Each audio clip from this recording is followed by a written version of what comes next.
Assalamualaikum warahmatullahi wabarakatuh. Alhamdulillahirabbil alamin wa bihi nasta'in ala umuri dunya waddin. Wassalatu wassalamu ala asrofil anbiya'i wal mursalin, amma ba'du. Pemirsa dimanapun Anda berada, sebelumnya perkenalkan nama saya Alim dari Pokdabis Lompok Sadar Wisata Desa Sirnabaya, Kecamatan Gunung Jati, Kabupaten Cirebon. Di sini kami ingin menggali peninggalan-peninggalan kerajaan atau keratuan Sinopuro yang ada di Desa Sirnabaya ini. Dan alhamdulillah di samping saya kebetulan ada Pak Bubu Rawin atau Kepala Desa Sirnabaya. Mohon izin Pak Bubu, sebelumnya saya mau mempertanyakan atau menggali sejarah menggali kerajaan atau keratuan Sinopuro. Pertanyaan yang pertama buat Pak Bubu, mohon izin Pak Bubu, apa betul di dalam Balai Desa Sirnabaya ada peninggalan kerajaan ataupun keratuan Sinopuro? Mangga Pak Bubu. Alhamdulillah sih, terima kasih. Saya berdasarkan dan menurut sejarawan kita di Sirnabaya ini memang ada banyak dari peninggalan kerajaan atau keratuan Sinopuro. Di situ salah satunya itu ada Kawang Gede, terus Kursi Kenton Agung, dan terus di situ ada 3 balai, yaitu Balai Agung, Balai Dalam, terus Balai Lebu. Dan terus di situ ada Umoromo. Nah, selain Umoromo juga di situ ada Sumur Pandanwangi, terus Sumur Katilayu, terus di situ juga Balong yang katanya dulu itu Pak Karno pernah hijrah ke sini. Dan di situ salah satunya makam Dimas Bawarang atau Dimas Bawarang. Terus di salah satu lagi itu di sebelah barat itu makam Kiai Bertapa. Itu salah satu peninggalan dari sejarah kerajaan atau kerajaan Sinopuro. Dan untuk lebih jelasnya mungkin ada salah satu narasumber kita, yaitu Pak Irwan Komarudin, mungkin bisa menjelaskan lebih detailnya. Siap. Terima kasih Pak Bubu. Nanti kita beralih ke narasumber, yaitu Pak Irwan Komarudin. Dengan beliau yang lebih tahu dan Amin. Ya. Bisa kita dengarkan penjelasan dari narasumber kita, yaitu Bapak Irwan Komarudin tentang penggalian Sinopuro. Kepada Pak Irwan Komarudin, mangga dipersilakan. Assalamualaikum warahmatullahi wabarakatuh. Waalaikumsalam warahmatullahi wabarakatuh. Saya sebagai orang tua di Desa Sirnabaya sangat bangga sekali pemuda-pemuda Desa Sirnabaya ingin menggali suatu sejarah yang ada di Desa Sirnabaya. Kita awali karena pertama-tama kali kita sebelum masuk ke dulunya keraton itu ada sebuah pintu yang bernama pintu Lawang Gede Kawuntan. Ini namanya Lawang Gede Kawuntan, bangun tahun 422 Hijriah atau tahun 1001 Masehi oleh Pangeran Surawijaya I, Pangeran Tanda, dan juga alhamdulillah dalam 1 tahun nanti kita perbanyak masalah cerita ini di dalam kantor desa yang dulunya sebagai Amin insya Allah Pak Irwan. Itu saja keterangan dari saya yang ada di sini. Kita lanjutkan masuk ke lokasi Desa Sirnabaya untuk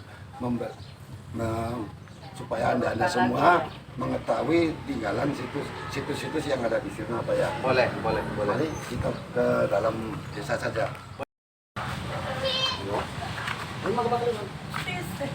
Assalamualaikum.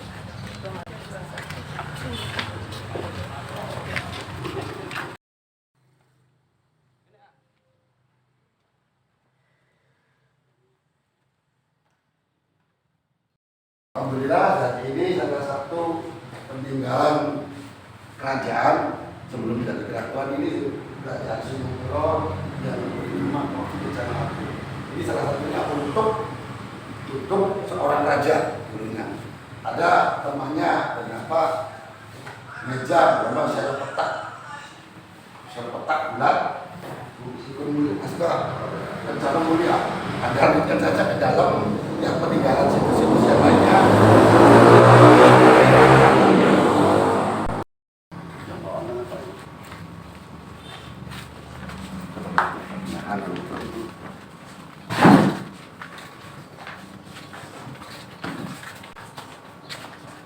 Mari ke sini kita lihat-lihat.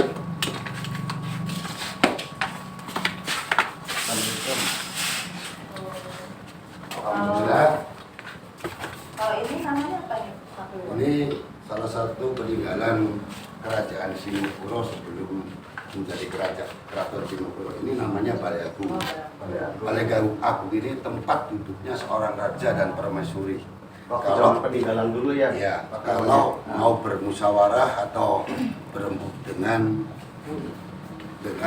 para penggawa kerajaan Singapura.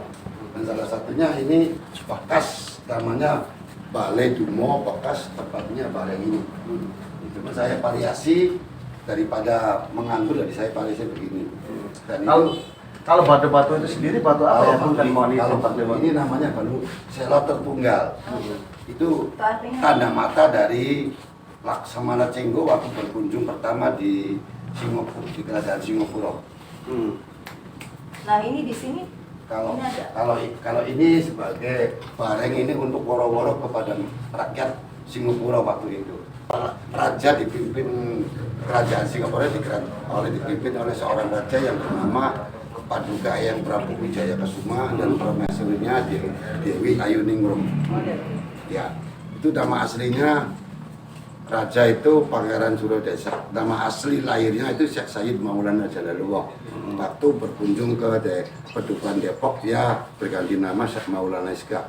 Dan setelah babat Alas Wanapuro itu diganti namanya menjadi Pangeran Surodesa Sakti.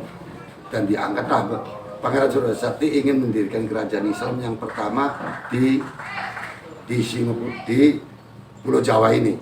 Dan akhirnya alhamdulillah terlaksana membabat alas, tapi tidak memakai alat, harus pakai tangan dengan kekuatan tangan. Alhamdulillah semua pohon itu dengan tangan semua. Masya Allah ya Pak Kliwon. Dan semuanya yang ditinggal cuma ada pohon 12 pohon. 12 pohon. Jati dan 3 pohon dari alam untuk peninggalan bukti peninggalan sejarah gitu. Kita selain ini Balai Agung juga ada balai dalam. Oh, yang sebelah sananya ya berarti ya. Balai dalam. Itu juga termasuk peninggalan dari Keratuan Singapura ya, Pak Kliwonnya. Nah, boleh kita lihat ke sana, yuk pemirsa semua. Ini namanya Balai Dalam. Duduknya semua penggawa kalau sedang rapat dengan rajanya. Iya. Dan sekarang alhamdulillah di pemerintahan setelah desa Surabaya ini untuk setiap malam Jumat untuk tahlilan. Kalau Pak Kliwon, perangkat desa dan guru itu tahlilan di sini. Berarti setiap malam Jumat masih tetap ada tahlilan begitu ya? Alhamdulillah. Kami kegiatan dengan pemerintah desa cuman setiap malam Jumat saja. Selain di sini lagi, punten Pak Kliwon mohon izin ada lagi nggak peninggalan kan katanya masih banyak di sini. Jadi kalau kita bicarakan masalah itu ada, karena sekarang bentuknya sudah berubah semua. Cuman kita kasih tahu saja nama-nama peninggalan tersebut. Iya. Kita lanjutkan ke sana keluar, nanti kita lewat pintu itu. Siap. Ya mangga pemirsa kita lanjut ke yang peninggalan yang lainnya. Ini salah satu peninggalan juga namanya Lawang Paningkep. Itu dibangun pada tahun 422 Hijriah atau tahun 1001 Masehi. Kita lanjutkan ke peninggalan lainnya itu ke Umuromo. Boleh? Ya, kita langsung ke sana. Boleh.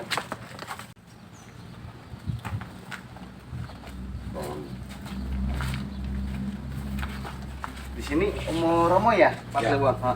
Ya. Tapi mohon izin sebelumnya Pak Kliwon, tadi kan saya lupa bertanya nih, berarti lawang ataupun pintu, kalau bahasa Indonesia pintu ya ada 3, bener nggak? Ya. Ada 3 itu tuh tadi yang tadi tuh pintu apa aja tadi tuh? Itu kalau kita lihat di situ, kita tadinya keraton, karena keraton dahulu itu dibangun tahun 420 Hijriah atau 1001 Masehi, itu menghadap ke utara. Jadi balai tersebut itu di depan keraton.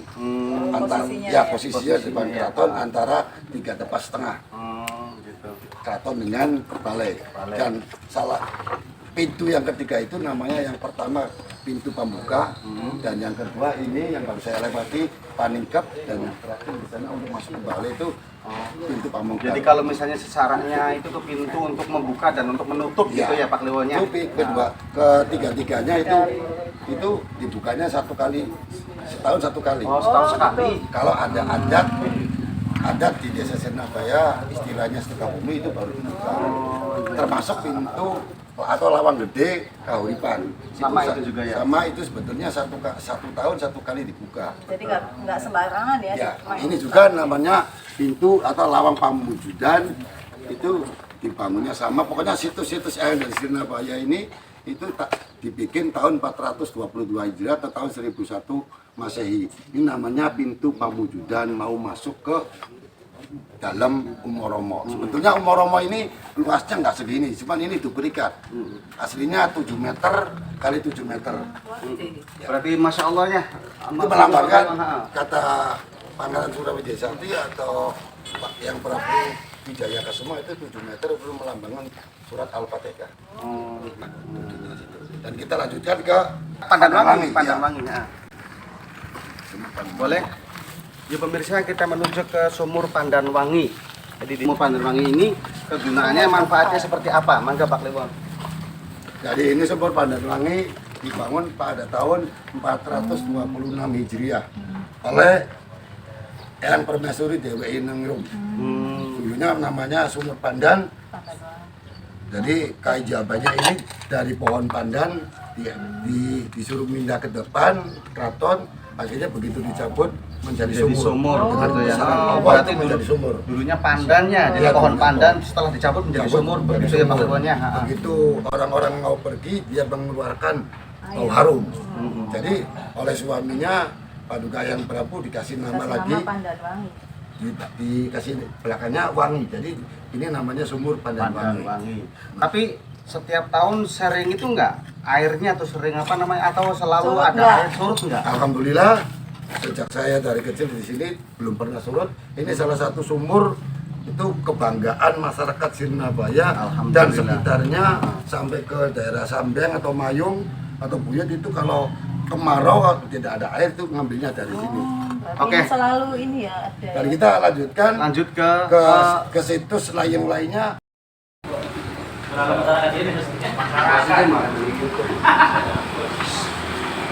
Baik pemirsa, di sini yang tadi namanya Makom Ki Ageng Tapa ya, Pak Kliwon. Jadi boleh dijelaskan lagi Pak Kliwon untuk Makom Ki Ageng Tapa tersebut ini. Mangga silakan di sini apa namanya, peninggalan kesejarahan, peninggalan dulunya. Oke. Salah satu peninggalan kalau ini salah satu raja ketiga di Keraton Singapura. Oh, berarti raja yang ketiga. Raja yang ketiga. Dan yang sebelah barat itu suaminya yang bernama Ki Ageng Tapa, dan yang ini istrinya Dimas Ratnakaranja. Dimas Ratnakaranja alias Dimas Ratnakaranja sama aslinya Nyai Setiabudi. Salah satu dua-duanya adalah murid dari Setiabudi. Berarti muridnya berarti ya. Ini kedua-duanya ini disuruh oleh Setiabudi untuk membantu menunjukkan agama Islam di Keraton Singapura. Dan dia juga punya keturunan dua. Salah satunya makamnya ada di sini, dan sekarang kita ke sana ke Dimas Subangkarang. Masuk ke lokasi makam Dimas Subangkarang yang nama aslinya Dimas Subangkaranjang. Oh, Subang Keranjang di sini Dimasnya ya? Ya, Namanya ya. nama asli lahir gitu. Assalamualaikum warahmatullahi wabarakatuh.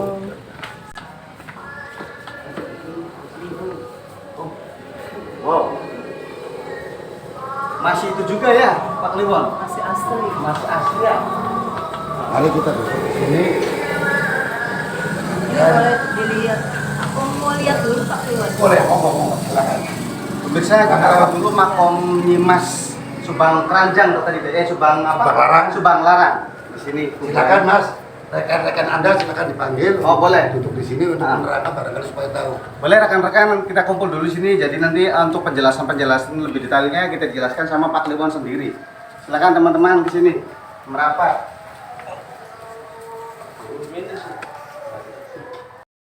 Pak Kliwon mohon izin bisa menjelaskan untuk peninggalan ataupun bentuk ini Nyimas Subang Larang. Enggak, silakan Pak Kliwon. Alhamdulillah, ini juga ya salah satu peninggalan Keraton Singopuro. Kalau di Mas Subang Larang ini putrinya Paduka Prabu Ki Ageng Tapa. Itu putri yang pertama dan adiknya yang bernama Nyimas Larang. Ini Mas Subang Larang dia meninggal di kerajaan Pajajaran. Mati sebelum memberi makanan kepada anak-anaknya kalau dirinya meninggal mohon dibawa pulang ke Singapura. Ya alhamdulillah dia meninggal pada tahun itu anak-anaknya menyetujui dan menyanggupi atas permintaan ibundanya kalau meninggal dibawa ke Singapura, Keraton Singapura. Dia meninggal pada tahun 877 Hijriah atau 1456 Masehi. Dan disinilah akhirnya dikuburkan jasad seorang istri atau seorang permaisuri Paduka Prabu Sri Paduka Maharaja Prabu Siliwangi. Dan sebelum dia mengawini Nyimas Subang Larang, itu Subang Larang nama aslinya itu Subang Keranjang. Subang Keranjang dulunya ya Pak Kliwon. Nah, cuma dia di bawah Syekh Kuro menjadi santri Syekh Kuro itu pada umur 15 tahun. Dan sebelum dibawa ke Kerawang dia dikasih nama oleh Syekh Kuro Nyimas Subang Larang. Nyimas Subang Larang sekarang ya. Dengan singkat cerita dia udah besar menjadi primadonanya di pesantrennya Syekh Kuro. Ya ada yang senang ialah Pangeran Pamanarasa. Itu dia dengan disambut oleh Syekh Kuro dan diminta persyaratan bahwa oleh Nyimas Subang Larang itu kalau pengen nikah dengan saya ada 3 syarat. Yang pertama harus masuk Islam, yang kedua harus bisa membaca Al-Quran, dan yang ketiga harus pergi haji. Dan alhamdulillah 3-tiganya disanggupi oleh Pangeran Pamanarasa, seorang raja di Pajajaran, dia putra dari Pangeran Larang. Pangeran Pamanarasa dibawa yang melaksanakan persyaratan yang terakhir adalah pergi haji, dibawa oleh Syekh Kuro pergi haji dan alhamdulillah setelah mendapat gelar Ratu Syekh Haji Hadratullah. Ya, itu nama Haji Prabu Siliwangi. Dan alhamdulillah setelah pulang dari Mekah dengan Syekh Kuro 40 harinya langsung sebelum 40 hari langsung menikah dengan Nyimas Subang Larang ini. Dan alhamdulillah setelah pernikahan itu dibawa pulang ke Singapura. Setelah itu dibawa ke Singapura dijadikan disuruh memimpin Keraton Singapura oleh mertuanya yang bernama Paduka Prabu Ki Ageng Tapa. Apa yang tadi di sana makomnya Yang makomnya di sana. Dan akhirnya baru 1 tahun dikasih jenengan gelar raja oleh Paduka Prabu Ki Ageng Tapa ialah Sri Paduka Maharaja Prabu Siliwangi. Jadi nama Siliwangi itu aslinya yang kasih nama itu Ki Ageng Tapa. Bukan dari Pajajaran, bukan dari orang Pajajaran, tapi dari mertuanya sendiri memberi nama gelar karena di sini menjadi raja, seorang raja di Pajajaran menjadi raja lagi di Singapura. Jadi namanya harus, makanya dikasih nama Sri Paduka Maharaja Prabu Siliwangi yang raja yang agung. Jadi terkenalnya jadi dikasih nama itu. Dia sangat setuju sekali. Dia memimpin di Keraton Singapura 7 tahun. Akhirnya dipanggil oleh uannya sendiri selaku penasihat Pangeran Ki Ageng Jayakarsa alias Syekh Sayyid Abdullah Wahab. Dia itu dipanggil karena di Pajajaran tidak ada rajanya. Akhirnya Prabu Siliwangi pulang ke Pajajaran dan di sini kembali ke Purwadasina menjadi Pedukuhan Singosuro. Pedukuhan Singapura Ya, berarti ya. dan asal mulai Bapak Alas Pedukuhan Singosuro. Sekian saja, barangkali nanti ada episode yang lainnya yang Jawa karena barangkali nanti kepanjangan tuh nggak enak. Kalau toh ada tutur kata tentang saya kurang sopan tentang penjelasan situs-situs yang ada di Desa Surabaya ini, saya dari lubuk hati saya yang dalam mohon maaf yang sedalam-dalamnya, dan sangat-sangat bangga sekali kepada pemuda-pemuda Surabaya yang mendirikan kelompok sadar wisata atau Pokdarwis ini untuk menerangkan masalah situs-situs yang ada di Surabaya. Saya doakan semoga maju. Amin, amin, amin, ya Allah, selamanya. amin, amin. Sekian saja dari saya. Wassalamualaikum warahmatullahi wabarakatuh. Sebelumnya juga kami mengucapkan terima kasih Pak Kliwon karena sudah meluangkan waktunya untuk saya, dan alhamdulillah ini juga untuk pengalaman saya ataupun pembelajaran saya dan untuk rekan-rekan semua. Oke pemirsa, sekian dulu, mohon maaf kami ucapkan bila ada kata-kata kurang berkenan atau kurang sopan selama kegiatan ini. Wassalamualaikum warahmatullahi wabarakatuh. Jangan lupa subscribe, like, comment, and share.